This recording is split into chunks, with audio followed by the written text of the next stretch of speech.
সরকার, প্রশাসন, জনগণ, আন্তর্জাতিক সম্প্রদায়ের দৃষ্টি আকর্ষণ করতে নিম্নে আমাদের ন্যায্য দাবিসমূহ তুলে ধরা হলো। এক, হামলার তীব্র নিন্দা ও প্রতিবাদ ঘোষণা। আমরা গভীর উদ্বেগ ও ক্ষোভের সঙ্গে লক্ষ্য করছি যে সাম্প্রদায়িক সময়ে একাধিক ঘটনা মাজার ও পীর আউলিয়াদের প্রতিশোধ উগ্রবাদী গোষ্ঠীর হাতে আক্রান্ত হয়েছে।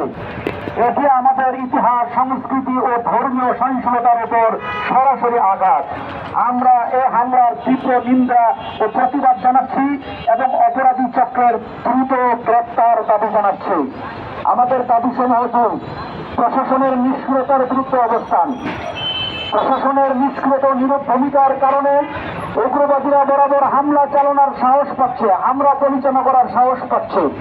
আমরা আজকের কর্মসূচির মাধ্যমে প্রশাসনকে সতর্ক করছি, যদি অপরাধী চক্রের বিরুদ্ধে দ্রুত যথাযথ ব্যবস্থা না নেওয়া হয় তবে আমরা আরো কঠোর আন্দোলনে যাব এবং দায়ী প্রশাসনিক কর্মকর্তার বিরুদ্ধে আইনগত ব্যবস্থা নেওয়ার জন্য উচ্চ আদালতে রিট দায়ের করতে বাধ্য হব।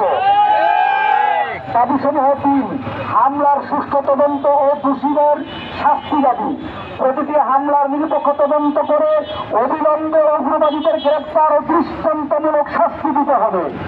হামলার সংশ্লিষ্ট গোষ্ঠীগুলোর তালিকা প্রকাশ ও নিষিদ্ধ ঘোষণা করতে হবে। প্রশাসন যদি ব্যর্থ হয় তাহলে আমরা আন্তর্জাতিক মানবাধিকার সংস্থাগুলোর দৃষ্টি আকর্ষণ করবো ইনশাআল্লাহ। দাবি সমূহ ৪, সুফি স্থাপনা, মাজার ও দরগাগুলোর নিরাপত্তা নিশ্চিত করা। প্রতিটি সুফি স্থাপনা, মাজারে পুলিশি পাহারা ও সিসিটিভি স্থাপন বাধ্যতামূলক করতে হবে। প্রশাসন সুফি ভক্ত ও স্থানীয় জনগণের সমন্বয়ে মাজার রক্ষা কমিটি গঠন করতে হবে। প্রশাসন যদি ব্যর্থ হয় জনগণ নিজেরাই প্রতিরক্ষা ব্যবস্থা করে তুলবে ইনশাআল্লাহ। দাবি সমূহ ৫, সরকার ও রাজনৈতিক নেতাদের ভূমিকা স্পষ্ট করতে আহ্বান। সরকার ও রাজনৈতিক নেতাদের এই ইস্যুতে স্পষ্ট বক্তব্য দিতে হবে। আমি কথাটা আবারও বলছি, মাজার ভাঙচুরের ব্যাপারে সরকার ও রাজনৈতিক নেতাদের এই সুস্পষ্ট বক্তব্য দিতে হবে। যেসব রাজনৈতিক দল উগ্রবাদীদের মদত দিচ্ছে তাদেরকে জনসম্মুখে চিহ্নিত করা হবে। আমরা সতর্ক করে দিতে চাই, যারা নীরব ভূমিকায় থাকবে তারা ইতিহাসের রাস্তা করে নিক্ষিপ্ত হবে। আন্তর্জাতিক সংস্থার হস্তক্ষেপ কামনা। ইউনেস্কো এবং আন্তর্জাতিক সংস্থাকে ঐতিহ্য রক্ষার পদক্ষেপ নিতে অনুরোধ করব। জাতীয় সংঘের মানবাধিকার কাউন্সিল ও ইসলামিক সহযোগিতা সংস্থা কাছে আনুষ্ঠানিক অভিযোগ পাঠানো হবে। উগ্রবাদীদের বিরুদ্ধে আন্তর্জাতিক নিষেধাজ্ঞা আরোপের দাবি জানানো হবে। আমাদের ভবিষ্যৎ কর্মসূচি ঘোষণা। সরকার ও প্রশাসন দ্রুত ব্যবস্থা না নিলে আমরা রাজধানী ও জেলা সমূহে টানা অবস্থান ধর্মঘট দেব। আমরা ভবিষ্যৎ কর্মসূচি ঘোষণা করছি। সরকার ও প্রশাসন দ্রুত ব্যবস্থা না নিলে আমরা রাজধানী ও জেলা সমূহে টানা অবস্থান ধর্মঘট ঘোষণা করব। প্রধান উপদেষ্টার কার্যালয়ে স্বরাষ্ট্র মন্ত্রণালয়ের স্মারকলিপি আমরা প্রদান করব। দেশব্যাপী মাজার রক্ষায় গণ আন্দোলন আমরা গড়ে তুলব।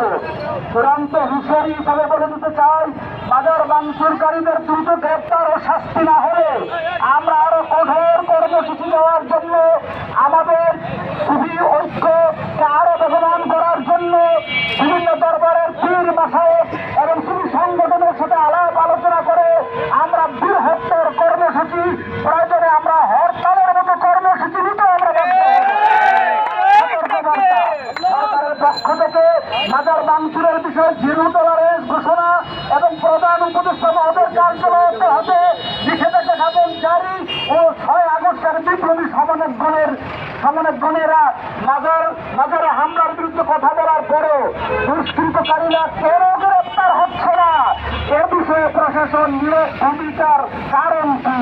যদি প্রশাসন ব্যর্থ হয় জনগণ গণপ্রতিরোধ করে তুলবে। শুধু ঐতিহ্য ধ্বংসের বিরুদ্ধে আমাদের সংগ্রাম চলবে।